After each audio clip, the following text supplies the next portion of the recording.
പണി പാളി. എന്ത് പറ്റി? അവൻ വീണ്ടും വിളിച്ചോ? അല്ലെന്ന്, ഞാൻ ആവണിയുടെ ഫോൺ എടുത്തിട്ട് ആ നമ്പർ എടുക്കാൻ വേണ്ടി നോക്കിയതാ. അത് ആവണി കണ്ട്. ആവണിക്ക് മനസ്സിലായി. നന്നായി. തന്നെ കൊണ്ട് ഒന്നിനും കൊള്ളിലിടും. എൻ്റെ വക്കീൽ അതല്ല, പറയണമെന്ന് കേക്ക്. ഈ സംഭവം മനസ്സിലായിട്ട് അവൾ എന്നോട് പറയണേ, ഇത് ആരാന്ന് കണ്ടുപിടിക്കാൻ വേണ്ടി എന്നോട് തല പുണ്ണാക്കണ്ട, അത് അവൾ തന്നെ കണ്ടുപിടിച്ചോളാന്ന് പറഞ്ഞെന്ന്. മോന, നേരത്തെ താൻ എന്താ പറഞ്ഞേ? തൻ്റെ ഭാര്യയ്ക്ക് തന്നെ വിശ്വാസമാണെന്നോ?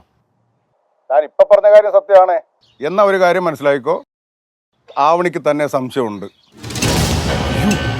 തൻ്റെ ഭാര്യ ആര് വിളിച്ചു, അതിൻ്റെ സത്യാവസ്ഥ എന്താ, ഇതിൻ്റെ ഉത്തരം തേടി ആവണി ഇറങ്ങിയിരിക്കും. അത് കുഴപ്പമാവില്ലേ? കുഴപ്പമാവും. താനൊരു കാര്യം ചെയ്യും, ആവണിയെ ഒറ്റയ്ക്ക് എവിടെയും വിടരുത്. എവിടെ പോയാലും താൻ കൂടെ പോകണം. അവൾ ആരോട് സംസാരിച്ചാലും ആരെ കണ്ടാലും താൻ അറിയണം. അത് ഞാനേറ്റ്. ഈ സമയത്ത് വക്കീലില്ലാത്ത എന്തൊരു കഷ്ടമാണെന്ന് നോക്കുന്നത്. എടോ, 24 മണിക്കൂറും തൻ്റെ കാര്യം നോക്കി നടന്നാൽ മതിയോ? എനിക്ക് എൻ്റെ കാര്യം കൂടെ നോക്കണ്ടേ?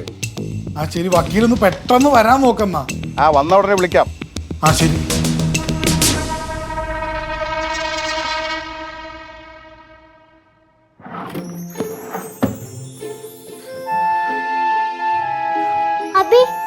കിട്ടിയോ ഡ്രോയിങ് ബുക്ക്? കിട്ടിയില്ല, ഞാൻ തപ്പിക്കൊണ്ടിരിക്കുക. നീ നോക്കിയാ? ആ, ഞാൻ റൂമിലൊക്കെ നോക്കി, കാണുന്നില്ല.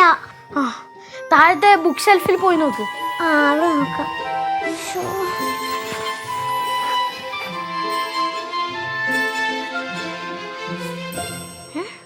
മൊബൈൽ ഫോണാ? എടാ, നീ ആട് ചോദിച്ചാ എടുത്തേ.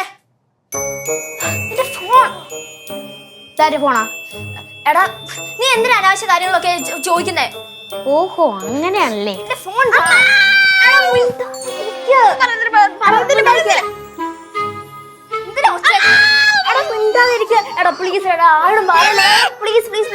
നീ പറയുന്ന എന്ത് ഞാൻ മേടിച്ചു തരാം. പ്ലീസ് ബഹളം വെക്കാതിരിക്കുക. നീ പറയുന്ന എന്ത് ഞാൻ മേടിച്ചു തരാന്ന്. എന്താ ഇവിടെ ഇത്ര സൗണ്ട്? സൗണ്ട് അല്ലേ, നിങ്ങൾ കളിക്കായിരുന്നു. പുറത്ത് മഴയല്ലേ, അകത്തിരുന്ന് കളിച്ചോട്ടെ എന്ന് വിചാരിക്കുമ്പോ മനുഷ്യന്റെ നല്ല ജീവൻ എടുക്കാൻ എന്തോ കിടന്ന് കളിക്കുന്നതിനായിട്ട് കൂടെ. കളിക്കുന്ന സമയത്ത് സൗണ്ട് ഉണ്ടാക്കിയമ്മ. അതെ അമ്മ. ദേ മാളു, ഇനി ഇവൻ ഇവിടെ കിടന്ന് തൊള്ള കയറിയാനുണ്ടല്ലോ, രണ്ടെണ്ണം കൊടുത്തേക്ക് ചെറുക്കനിട്ട് കൊടുക്കാമ്മ. ചോണ്ട കൂടെ ഞാൻ നോക്കിക്കോളാം. പൊക്കോ.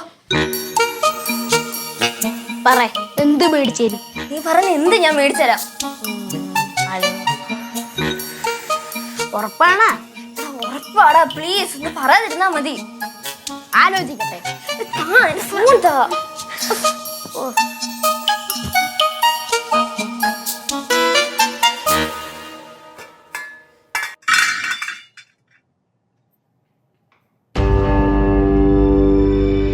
ഏട്ടത്തി, എന്താ?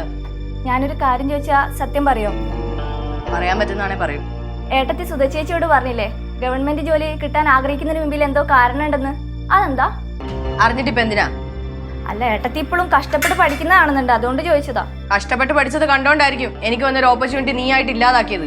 ഇല്ല ഏട്ടത്തി, ഞാനൊരു ആഗ്രഹം. ദേ അഞ്ജു, ചോറ് തിന്നുന്ന എല്ലാവർക്കും മനസ്സിലാവും നീ എന്തിനാ ഇതൊക്കെ കാണിച്ചു കൂട്ടിയെന്നുള്ളത്. അങ്ങനെയാണെ കണക്കായിപ്പോയി.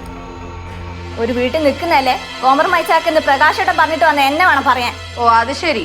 അവനാണോ നിന്നെ ഇങ്ങോട്ട് പറഞ്ഞു വിട്ടത്? ഏട്ടത്തി അത്ര നല്ല വിളിയൊന്നും ചമയണ്ട. സുധാ മേഡം പറഞ്ഞെന്താ, ആ പോസ്റ്റിലേക്ക് ഇനി ആരും എടുക്കുന്നില്ല എന്നല്ലേ. എന്നിട്ട് വാട്സപ്പ് ഗ്രൂപ്പിൽ വന്നല്ലോ ആ പോസ്റ്റിലേക്ക് വേറെ ആരും എടുത്തുന്ന്. അതിന്റെ അർത്ഥം എന്താ? ഏട്ടത്തി എനിക്ക് പാര വെച്ചെന്നല്ലേ. അഞ്ജു, നീ ചുമ്മാ അനാവശ്യം പറഞ്ഞാലുണ്ടല്ലോ. ഏട്ടത്തിക്ക് കാണിക്കാം, എനിക്ക് പറഞ്ഞുവിടല്ലേ.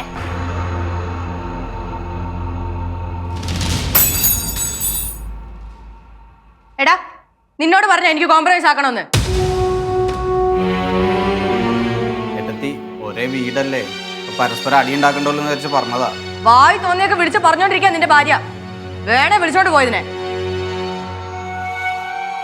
ഞാൻ പോണില്ല പ്രകാശ് ഏട്ടാ. ഇവര് പാര വെച്ചിട്ട് എനിക്ക് ആ ജോലി പോയത്. ഉള്ളു മുഴുവൻ വിഷ. എടാ, നീ ഇവളെ വിളിച്ചോട്ട് പോ. അഞ്ജു, നിങ്ങൾ വന്നേ. പ്രകാശ് ഏട്ടാ, ഇനി കോംപ്രമൈസ് എന്ന് പറഞ്ഞ് എന്റെ അടുത്ത് വന്നാലുണ്ടല്ലോ എന്റെ സ്വഭാവം മാറും. നീ ഒരു കോംപ്രമൈസ് നിൽക്കണമെങ്കിൽ വന്നേ. ഞാൻ എന്ത് പാപം ചെയ്തിട്ടാണോ ഇവിടെ താമസിക്കാൻ വന്നത്? നിങ്ങൾ വന്നേ അഞ്ജു. ഞാൻ രണ്ടും പറയട്ടെ. നീ കയറി വന്നേ. എന്താണിത്?